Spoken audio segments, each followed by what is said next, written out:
नमस्कार दोस्तों। तो हमारी आज की कहानी है लालच बुरी बला है। एक प्रेरणादायक कहानी। एक गांव में रघु नाम का एक गरीब किसान रहता था। वह ईमानदार और मेहनती था, लेकिन गरीबी के कारण उसका जीवन कठिनाई से गुजरता था।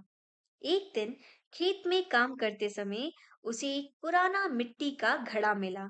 जब उसने घड़े को खोला तो उसमें एक चमत्कारी जिन प्रकट हुआ। जिन ने कहा, मैं तुम्हारी हर इच्छा पूरी कर सकता हूँ, लेकिन एक शर्त है। तुम्हें कभी भी लालच नहीं करना होगा। अगर तुमने लालच किया तो मैं घड़े में वापस चला जाऊंगा और तुम्हारी सारी चीजें खत्म हो जाएगी। रघु ने वादा किया कि वह कभी लालच नहीं करेगा। शुरुआत में संतोष। शुरुआत में रघु ने अपनी आवश्यकताओं के अनुसार जिनसे चीजें मांगी।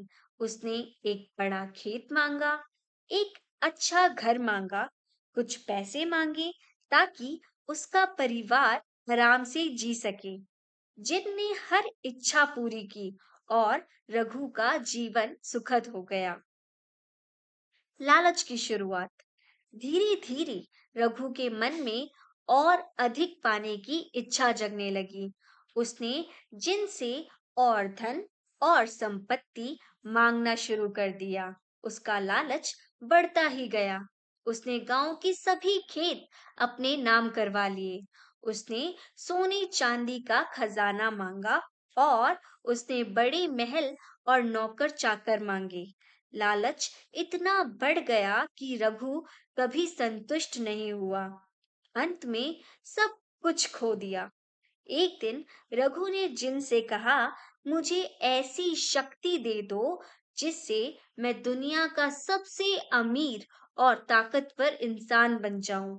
यह सुनकर जिन ने कहा, मैंने तुम्हें पहले ही चेतावनी दी थी कि लालच मत करना। अब मैं घड़े में वापस जा रहा हूँ। जिन घड़े में चला गया और उसकी सारी संपत्ति, खेत, महल और धन देखते ही देखते गायब हो गए।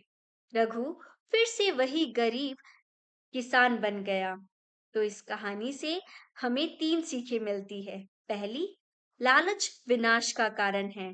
लालच कभी खत्म नहीं होता और अंततः दुख ही लाता है। दूसरा, संतोष सबसे बड़ा धन है।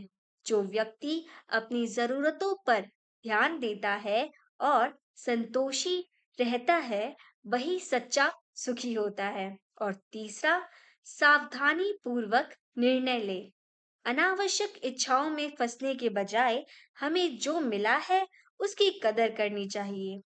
इस कहानी से हमें ये समझ में आता है कि लालच वास्तव में ही बुरी बला है, जो हमें सही और गलत का ज्ञान खोने पर मजबूर कर देती है। धन्यवाद दोस्तों।